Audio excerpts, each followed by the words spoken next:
Ungwame bundu ya Kongo. Ungwame bundu ya Kongo.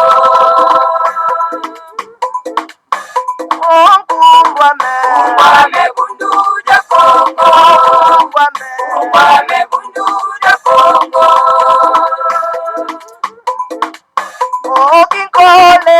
Kole kukongo ya mwenika.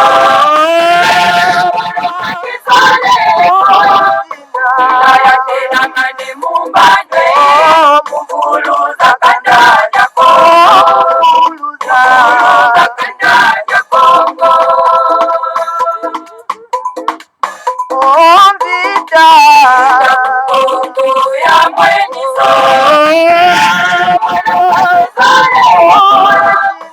Kayatela mane mumbane. Wana vita kukongo. Wana vita kukongo. Kiaje ya mwenika. Kayatela mane mumbane. Kanda ya Kongo. Kanda ya Kongo. Tombe ya mwenika. Kayatela mane mumbane. Kembe kukongo. Kembe kukongo. Ungwame bundu ya Kongo. Ungwame bundu ya Kongo. Ungwame bundu ya Kongo. Ungwame bundu ya Kongo. Ungwame bundu ya Kongo.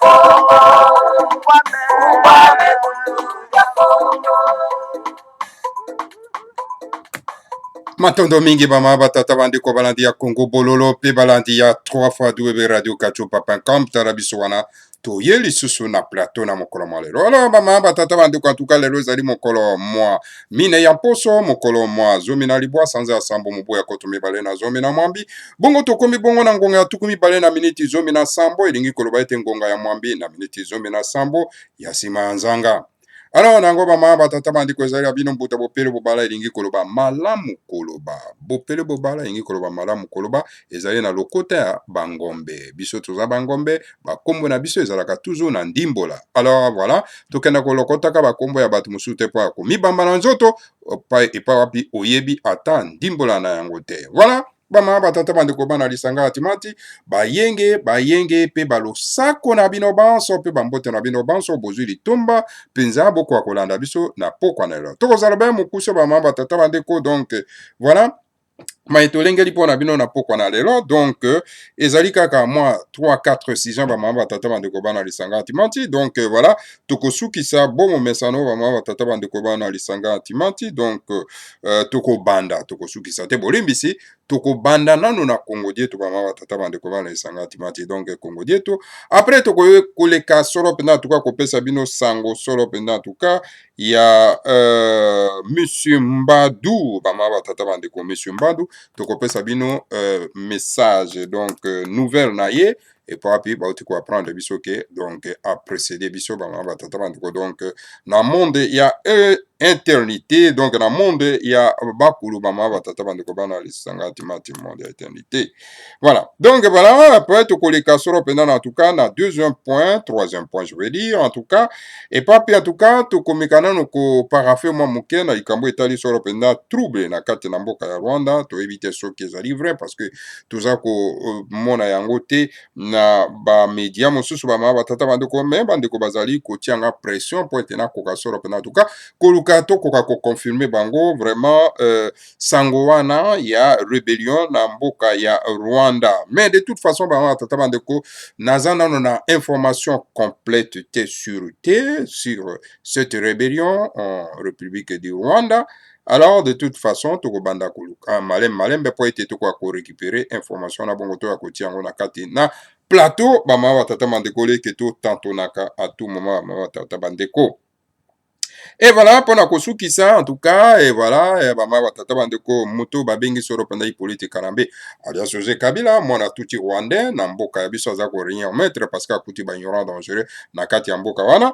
Donc voilà, Hippolyte Kanambe, voilà, il vient de déclarer que bon voilà, il a ça la déclaration te que bon voilà, écoutez mon émotion, ça allusion non pas na oyo to bengi soro penda Mobutu Sese Seko oyo en tout cas lobaka anosaka retraite na ye na likambo etali soro penda présidence non pas il y a MPR bama tata banda. Donc voilà Hippolyte Kanambe lobi ya koloba yango te elingi koloba ete Hippolyte Kanambe alors ayuti ko confirmer bino pe ko annoncer bino ko déclarer la guerre contre le peuple congolais ba kolombo kama tata banda ko ete ye akotika bokonzi te akotika la seko na kati na mboka oyo ya yete asigné yoma ba tata banda ko voilà mai auto memeli bino soro pena en tout cas na pokwa na lelo ba tata banda ko. Alors sans plus tarder tokei soro pena en tout cas ba tata banda ko na archive ya les grands maîtres en tout cas pona ko memela bino ko lukela bino soro pena en tout cas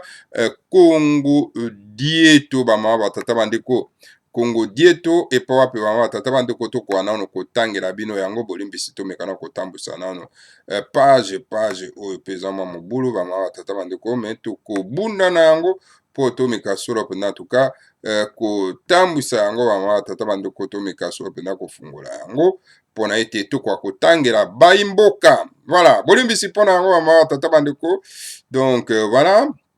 Tokendenge na bachive ya le grand maître Fumandase parce que le grand maître Fumandase akomaka makambo anticipaka makambo alors po ete ayebi ete biso tokomprenaka makambo na retard tomonaka na biso mosika te alors yango na ye anticipaka makambo ma tata bandeko asa koma eza wana bandeko batia ata attention moko te yango biso tokendaka malembe en tout cas kokenda ko récupérer kokenda na baarchive na ye tokenda ko récupérer en tout cas bakongo dieto oyo ya sila kokoma tata bandeko grâce na ndeko na biso tout maman c'est mbuta na biso tout maman c'est que en tout cas je salue en passant en tout cas salut tout maman c'est en tout cas grâce à lui que nous avons n'est-ce pas de multitude de Congo dieto alors ils ont permettre biso ça nous permet n'est-ce pas de divulguer de donner à nos frères et sœurs à nos compatriotes et à nos mbuta. Voilà, bama batata bandeko bana lisanga antimanti et pour en tout cas na pesi bino banso en tout cas bayenge en tout cas bandeko na biso balandaka biso na mbanza Congo nazo pesa bino mbote na musika bandeko en tout cas bambuta kuna na mbanza Congo en tout cas matondo mingi bokabola bosabone massivement na kati na Congo bololo en tout cas ensemble toujours ensemble pour tout militer tout bunda point ete elonga ekoka koya bama batata bandeko. Tokei na bachive ya le grand maître tokei okuta kuna Congo dieto numéro 2816 kuna ezoloba na biso nini bama tata bandeko na kati ya Congo dieto wana en tout cas eza kolobela biso makambo etali malonge mabundu ya mayala les partis BDM boye bango très bien que na mokolo mwa lelo donc il y a que le seul parti politique oyo elobi ete ekokenda na maponami ya mascarade te le seul parti politique oyo décision ferme que tokokenda na maponami ya lokuta te. Tous les restes des partis politiques inféodés yango ezolanda l'occupation ba tata bandeko bana lisanga atimati ya mokolo aleki bango bo mumesano ndenge le grand maître alobaka bama batata bandeko bana lisanga timati. Le fameux adage, donc la fameuse parole na ye, yangwana bama tata bandeko.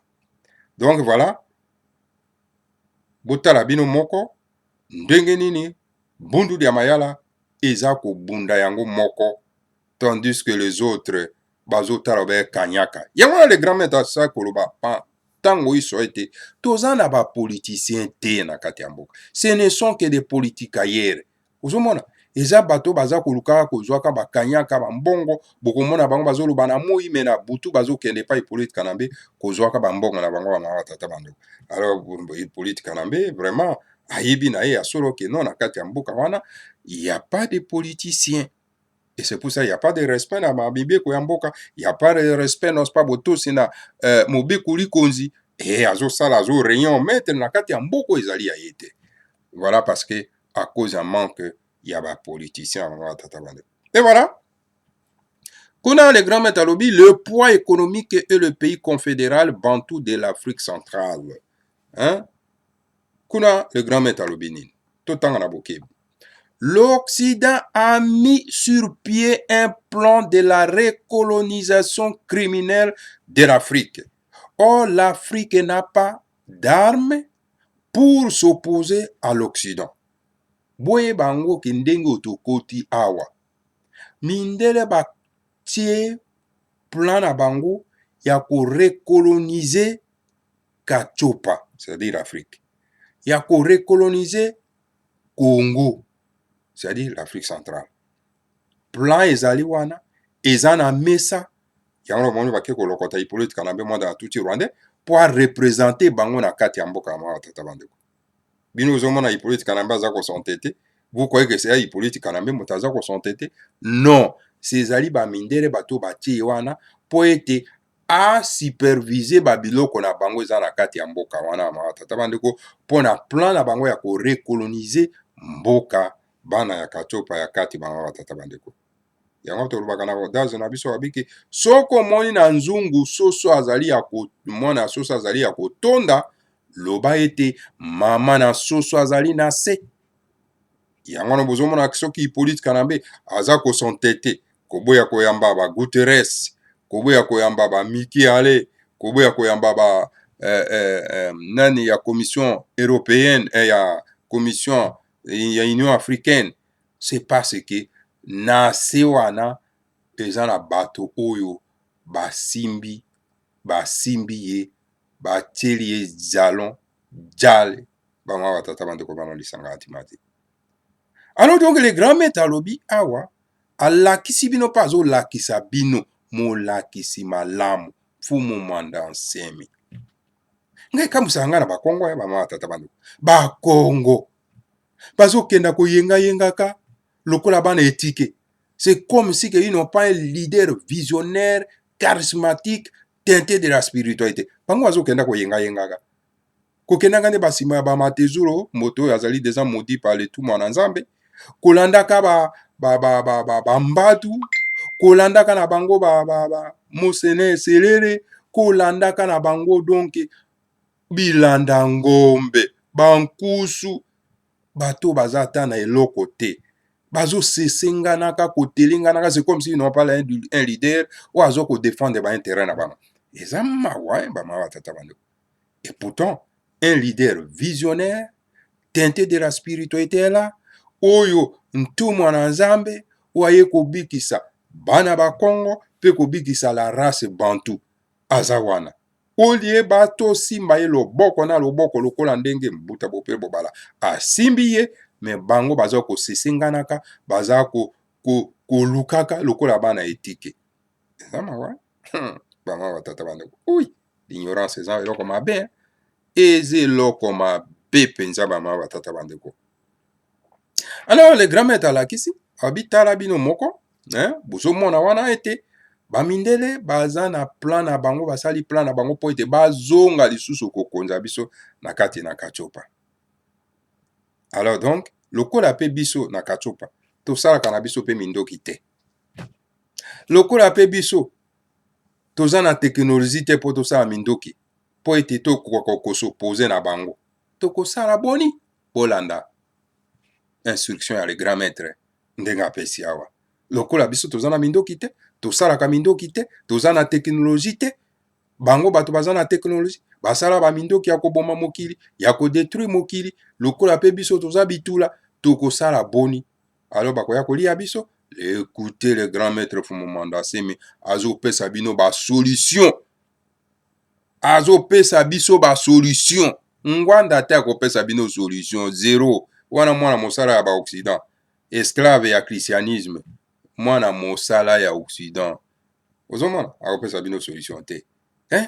Tilombo oh non non parle même pas solution eza epai na ye te le grand maître asalo bango akozwa chance oyo papa na ye azwa te alo bino bato kozolanda ye bokotikala solo mpena na zelo na esanga mama tata bandeko oh Moïse Katumbi oh wana encore c'est un imposteur un usurpateur hein bokolanda ye bokozwa eloko te bamama tata bandeko bokoperdre énergie na bino pour rien solution eza wapi epa le grand maître Fumumanda Nsemi moto akosa bino te bamama tata bandeko c'est ça il faut ozala na vision mpona komona mpona koyeba bamama tata bandeko botika kobebisa ngongana bokoya koregrete pour rien bobi ah toperdre énergie na biso pour rien ya kolandaka bato oyo or ke solution ezalaki nde awa pembeni et voilà oh solution ezalaki pembeni mais boyokaki te mbuta bopele bobala bandaki korelie bino message ya le grand maître ya ntumwa na nzambe bino bobandaki koyoka te bobandaki na bino kosesengana bokanisaki ke bokozwa lipa epa ya bato wana or ke basiliseli bino baénergie ya pamba tala ndenge bokomi bikoboso mpona kozanga koyeba et voilà lokola biso toza na minguya te ya kosopoze na mindele na plan oyo bango basala mpona ete barekolonize biso tokosala boni totuni le grand maître Fumumanda Nsemi apesa biso piste ya solution. Ainsi, pour déjouer ces plans, suivez-moi bien mes chers frères et sœurs, chers compatriotes, hein? En tout cas, les auditeurs, auditrices de Congo Bololo, en tout cas, Bozan Nzera bien. Vous êtes sur une bonne voie. Yakolandaka Congo Bololo. Et partagez en gros bandeko. Peut vous s'abonner massivement. Voilà les grands maîtres, ce qu'il dit. Ainsi, pour déjouer ces plans, les Africains doivent s'appuyer sur le Dieu africain. Comme au Vietnam, on s'est appuyé sur le Dieu ancestraux vietnamiens. C'est pourquoi les dieux africains ont envoyé à l'Afrique de l'ère du verseau Nkwatulendo, tête chauve, fils du léopard et homme de la soutane jaune, car les dieux ont tout pour s'opposer au plan diabolique de l'Occident sur la recolonisation criminelle de l'Afrique. Bolandi? Est-ce que Bolandi ngaï? Matondo bingiro kwa Bolandi. Et puis vous partagez mon bande kobanso. Donc voilà les grands métalobi. Pour na ete to ko kasoro penda ko déjouer plan na bango wana. Ou ezana kati na mitu na bango po ete baya ko recoloniser biso.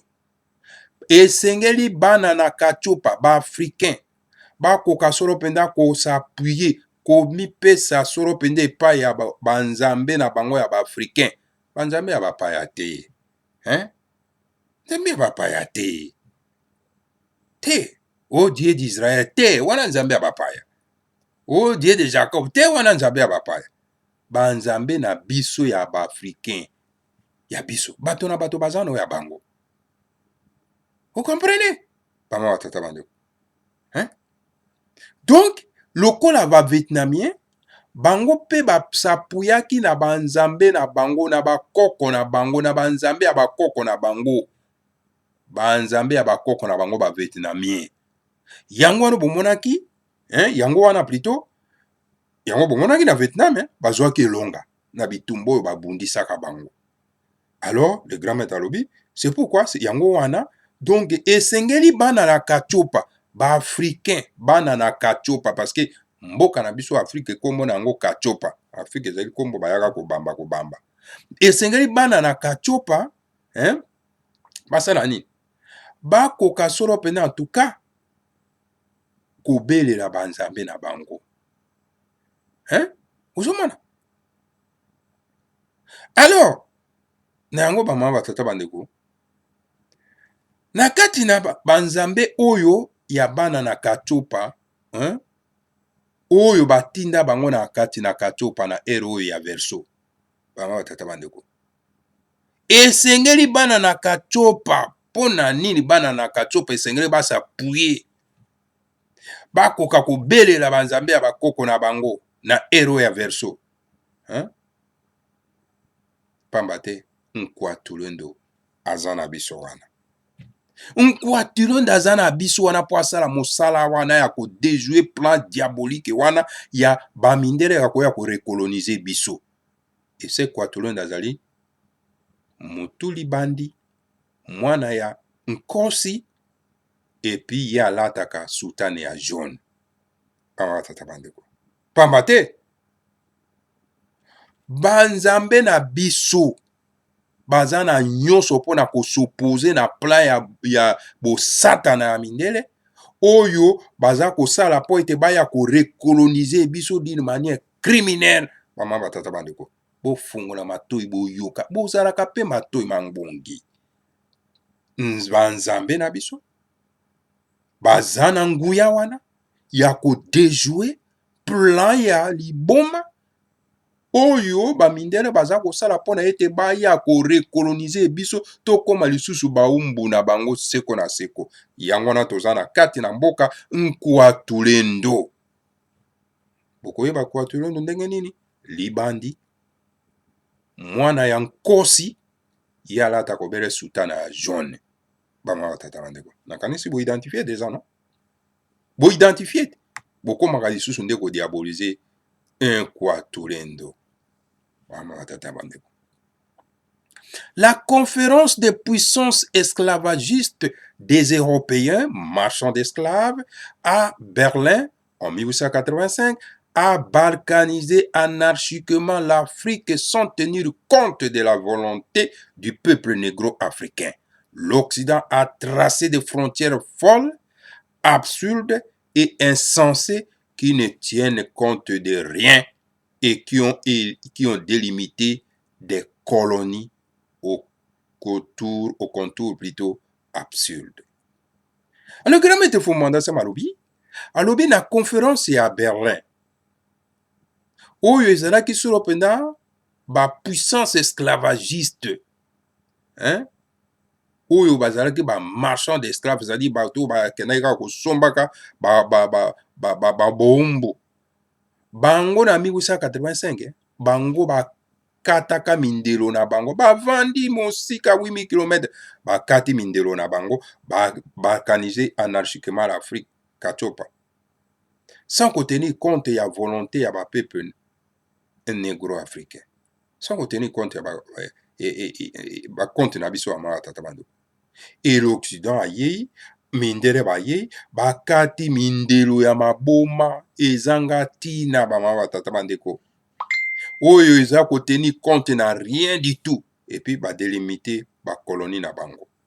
Tokomi bakolonie oyo colonie française, oyo colonie portugaise, oyo colonie espagnole, oyo colonie anglaise, colonie songolo pakala mama batata bandeko. Bana bakolo mboka bakomi nde bakolonie ya songolo pakala.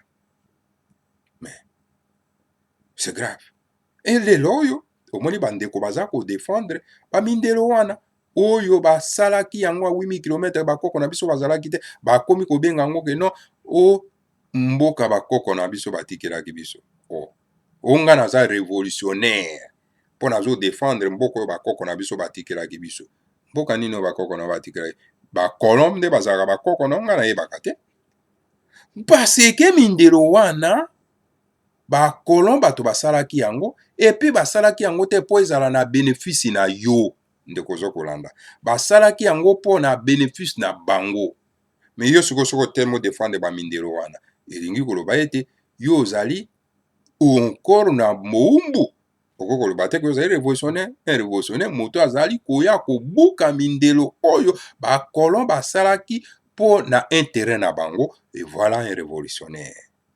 Voilà. Mais oyo aza kodefendre mindelo ya bapaya aza révolutionnaire te. azali esclavagiste. Esclave.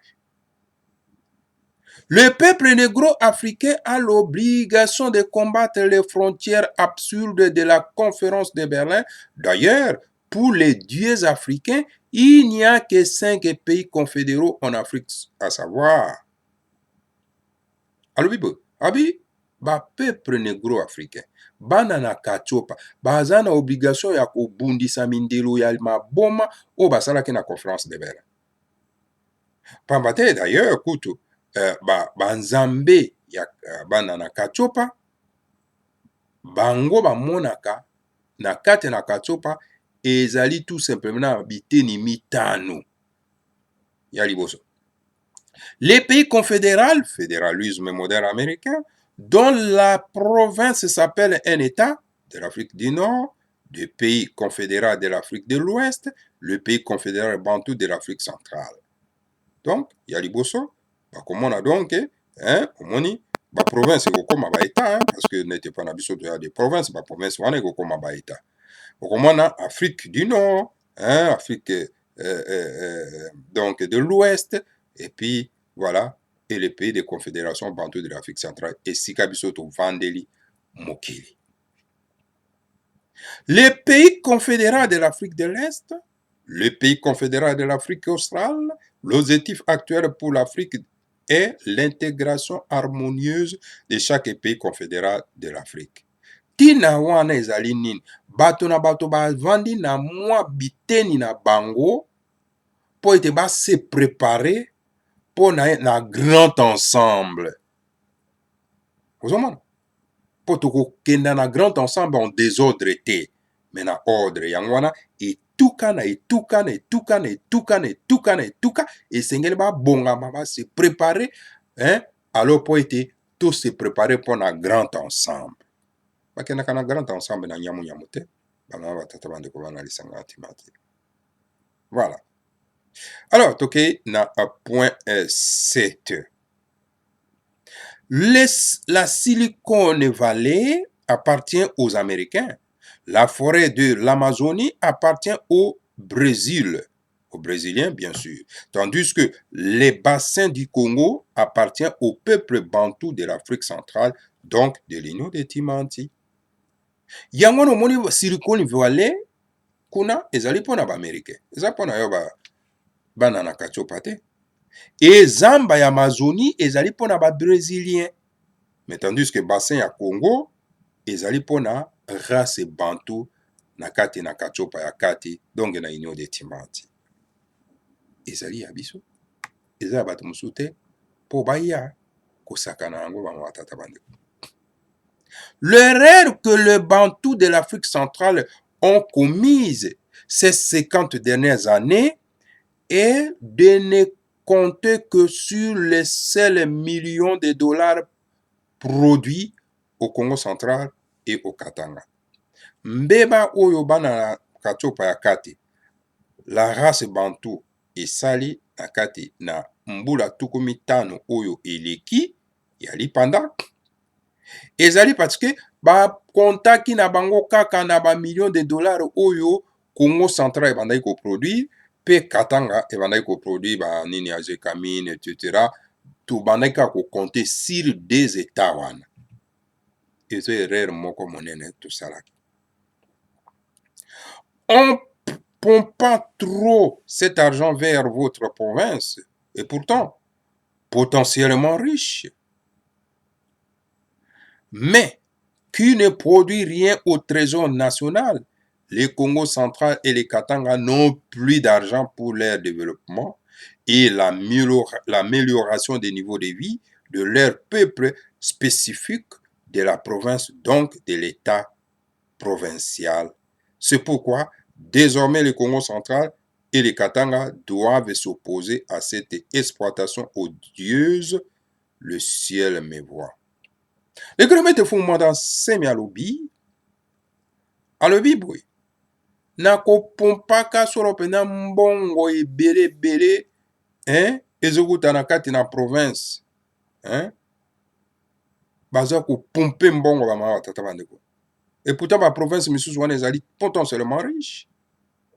oyo epa wapi eza koproduire rien na kati ya trésor national kaka Congo central na Katanga et Congo central na Katanga eza lisusu mpe na mbongo te mpona développement ya mabele na bango mpona amélioration ya niveau de vie ya baimboka na bango.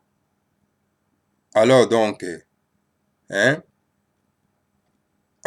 bamama tata bandeko wana ekomi ce qu'on appelle l'exploitation bamama tata bandeko bino na ngambo bozo ko exploiter te alors donc bozo ko exploiter kaka côté moko mais côté wana nyonso to ekosila yango wana en tout cas désormais à partir ya lelo oyo Congo central na Katanga ekosopose na plan wana exploitation ya mabe bamama batata bandeko toko kokoba ndenge wana te alobi le ciel me voit bamama batata bandeko bana lisanga antimati tozali obe kokoba bamama batata bandeko bana lisanga antimati en tout cas très intéressant bamama batata bandeko donc bolimbisi tokoka solo mpenza en tout cas kotombola page awa bamama batata bandeko donc tomeka kosilisa solo mpenza en tout cas ekongo dieto oyo bamama batata bandeko. Vous voulez de l'argent, mais où le trouver? Mais puisque votre État, votre province ne produit presque rien, quoique potentiellement riche, trouvez-vous normal que les États ou bien des provinces de l'Union des confédérales qui ne produisent rien puissent avoir plus de ministres au gouvernement fédéral pour venir bouffer l'argent du Congo central et du Katanga? C'est à cause de cela que l'Angleterre a quitté l'Union européenne.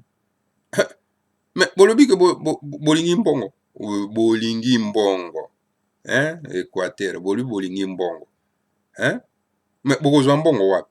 Parce que province na bino ezo produit rien. Bozo osala eloko te na province na bino. Mbandaka ekomi gros village. Baboketu kaka gros mall, grosse mall awa monoko kaka monoko songe awa na Belgique. Oli atala esika mabele na ezali po akoka ko défendre yango kaka go monoko blabla awa na Belgique. Ok, Équateur mbandaka ezokoma gros village parce que bazo produit rien. Et pourtant mbandaka Équateur ezali potentiellement riche. Pozo monango normal que ba province oyo ekozala solo mpenza ba état na kati na confédération ya Union de Timanti ezoko produit rien. Alors esenga sikoyo eza na ba ministre ebele na kati na gouvernement fédéral mpona nini mpo baya kolia mosolo oyo eza kouta na ba province mosusu eza koproduire. Non, ça ne va pas. Boya kolia mosolo eza kouta na Congo central pe eza kouta na Katanga. Alors bomoni exemple ya Angleterre, pourquoi Angleterre a quitté l'Union européenne? C'est à cause de ça, parce que moi bamboka ya mike mike yango ezo produit eloko te ezo ko bouffer bambongo na bango. Au pays confédéral bantou de l'Afrique centrale, nous mettons la justice au devant de telle manière que les États de l'Union qui produisent beaucoup plus d'argent aient plus de ministres au gouvernement fédéral. Donc, tokozala vraiment très sévère na kati na Confédération de l'Afrique centrale. Parce que ba province oyo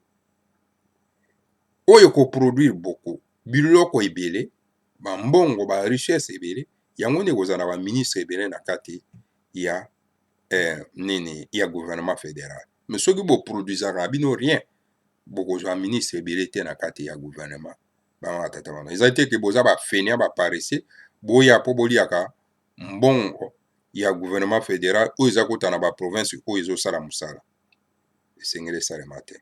Tokozala vraiment très très rigueur. Si chaque État province du pays confédéral bantou de l'Afrique centrale donne 100 milliards de dollars US au Trésor national, notre pays confédéral bantou aura un budget de plusieurs centaines de milliards de dollars US.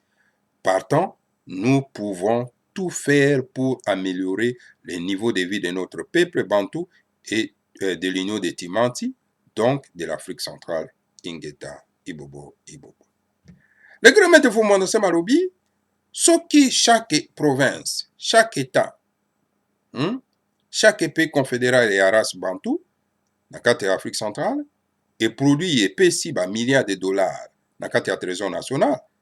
Alors, Mbokanabiso, la Confédération des Bantous, et qu'on en a bisé à plusieurs centaines de milliards de dollars US, et pourtant, na Tangwana, toko salani, toko bongisa, le lenge, ya evandeli ya bande konabiso, ya race Bantou na kati na Union de Timanti.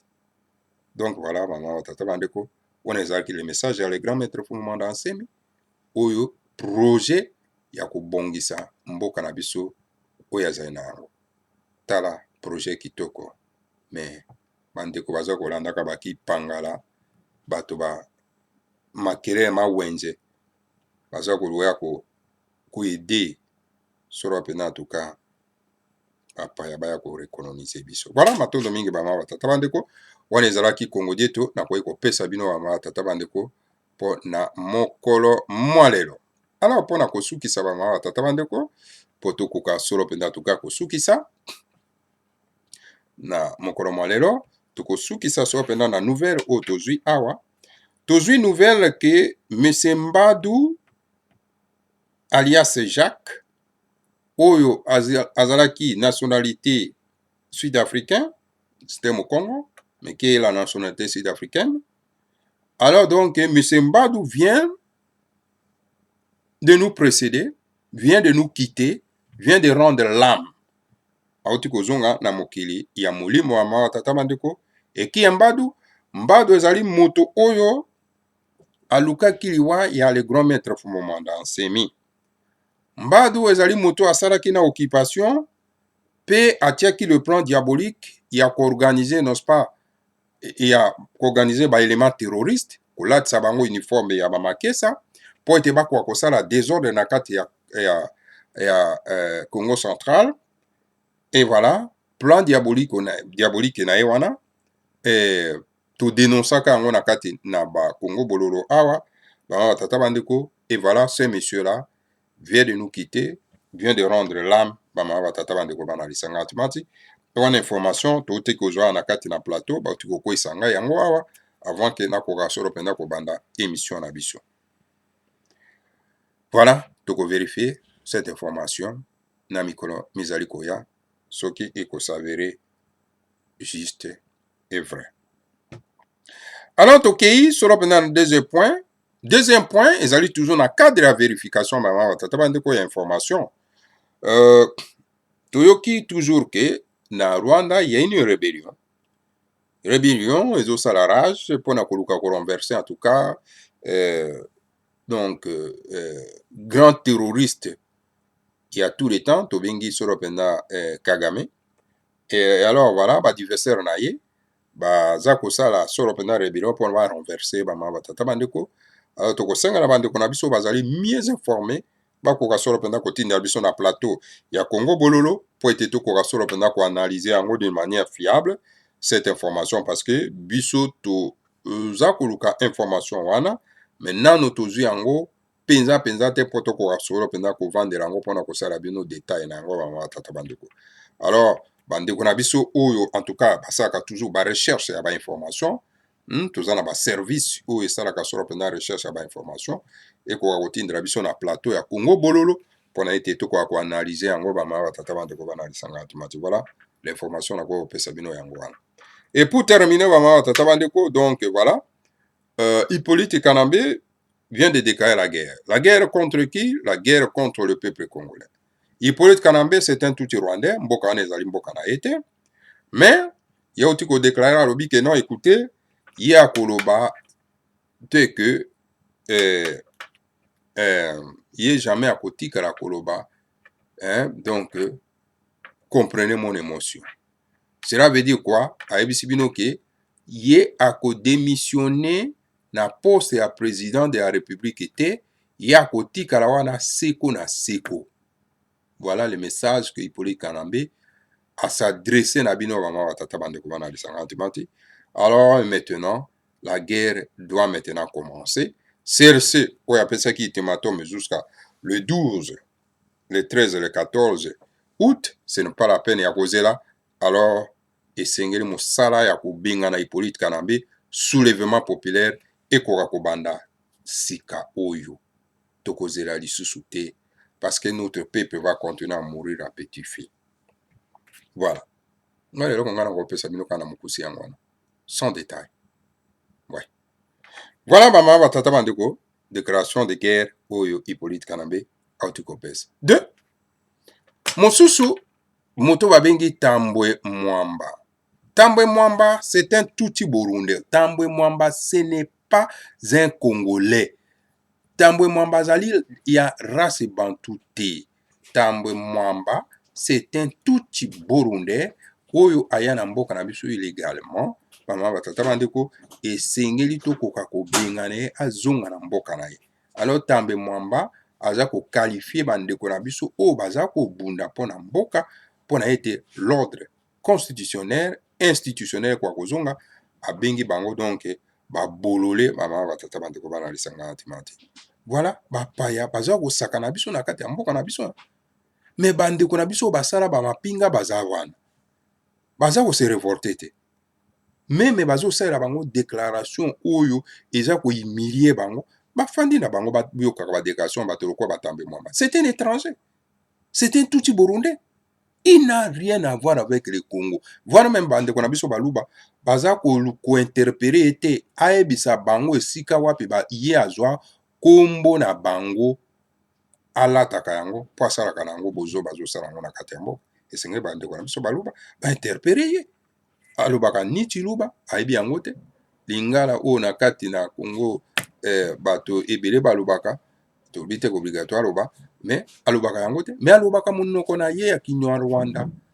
Alors bamama batata bandeko esengeli to meka soro pena tuka kotelemela bato oyo po baza kosakana na biso lokola pena donc bana mike ya kosakana te. Voilà, bamama batata bandeko bana lisanga timati oyo nakoki komemela bino soro pena tuka na pokwa na lelo na kati na Congo bololo parce que ezalaki vraiment d'urgence nakoka kokita na bunker mpona ete nakoka kopesa bino soro pena mwa information wana oyo bokoki koretenir donc la mort de monsieur Mbadu alias Jacques oyo azalaki gouverneur ya province ya Congo central. Voilà bamama batata bandeko bana lisanga timati. Alors mpona bandeko na biso oyo baza kosouffrir na problème hémorroïde, alors naza kosenga na bino bokoka kosala solo pena en tout cas donc commande nalingi enregistrer bato to parce que toza sikoyo déjà na 4 personnes oyo basali commande. Alors tozozela 6e personne baya donc po tokokisa motango ya 10 personnes po permettre biso tobengisa yango mbala moko eye bongo sikoyo bino bokozwa yango awa sur place bamama batata bandeko. Sur longtemps tokoki nao 10 personnes te tokosala commande te bamama batata bandeko bana lisanga timati esengeli tozala na 10 personnes ntango ekoya tokaboli bandeko. Alors donc bandeko baza na lobiko parce que toza na besoin na lobiko na bino toza na parce que mboka na biso mpona kobunda yango tosengeli na bato bazala na bonne santé bamama batata bandeko bana lisanga timati. Alors mpona kozala na bonne santé bandeko baza kosouffrir na problème hémorroïde esengeli bazwa monon oyo approprié ekobikisa bango bamama batata bandeko. Voilà, tokomi na suka bamama batata bandeko. Que le Seigneur à Congo vous bénisse tous, bénisse Fumo Mwanda Asemi et bénisse la République fédérale du Congo, Ingeta, Ibobo et Ibobo.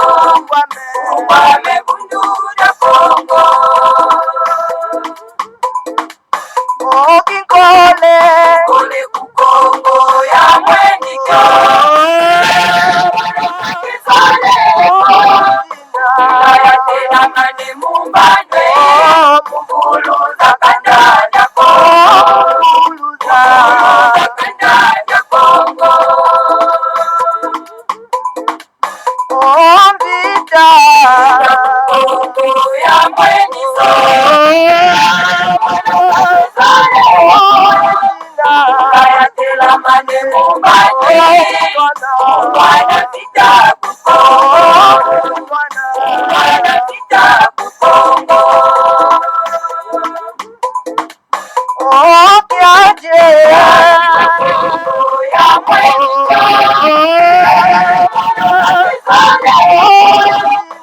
Nayapenda mane mumbane Kanda ya Kongo Kanda ya Kongo Otombe ya mwekito